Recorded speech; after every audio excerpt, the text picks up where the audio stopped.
അനുദിനം ആശ്വാസം നൽകുന്ന ജീവവചനങ്ങൾ.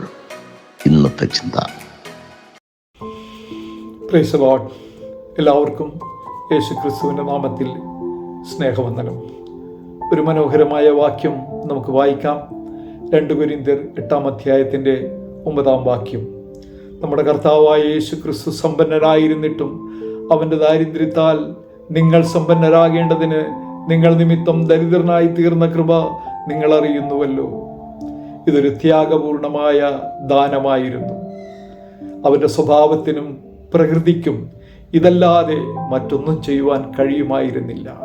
ഇതുപോലെ എല്ലാ വിശ്വാസികളുമായി തീരണമെന്നാണ് ദൈവം ആഗ്രഹിക്കുന്നത്. അവൻ സമ്പന്നനായിരുന്നു എന്ന് പറഞ്ഞാൽ പണക്കാരനല്ല, സർവത്തിൻ്റെയും സൃഷ്ടാവ്, സകലതും അവൻ മുഖാന്തരം ഉളവായി എന്നാണ് എഴുതിയിരിക്കുന്നത്. എങ്കിലും അവനിവിടെ ജനിക്കുവാനൊരു സ്ഥലമില്ലായിരുന്നു. സത്രത്തിൽ സ്ഥലമില്ലായകയാൽ പശുത്തൊഴുത്തിൽ കിടത്തിയെന്നാണ് എഴുതിയിരിക്കുന്നത്. അപ്പോൾ സത്രത്തിലുമല്ല, പശുത്തൊഴുത്തിലുമല്ല, എവിടെയാണ് അവനെ പ്രസവിച്ചതെന്ന് എഴുതിയിട്ടില്ല. അവനൊരു വീടില്ലായിരുന്നു.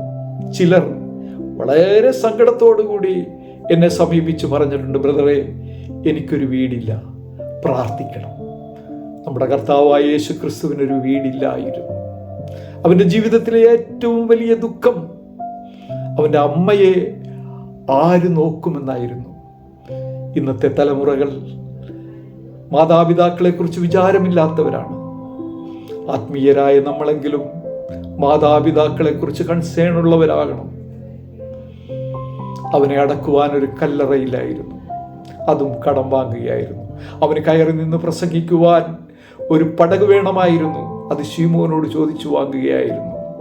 അവൻ്റെ കയ്യിൽ കാശൊന്നുമില്ലായിരുന്നു.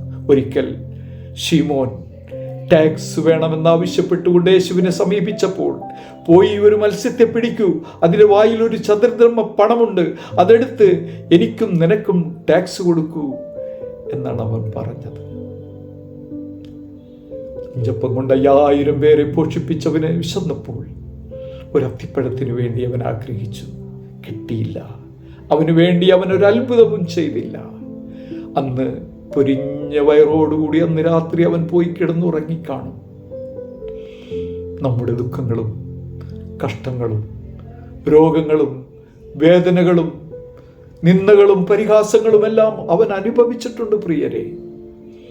വചനം പറയുന്നു, അവനെ കഷ്ടാനുഭവങ്ങളാൽ തികഞ്ഞവനാക്കി.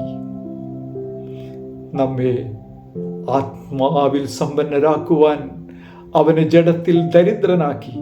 നമുക്കെപ്പോഴും അവനെ ഓർക്കാം നന്ദിയോടെ. ആമേൻ.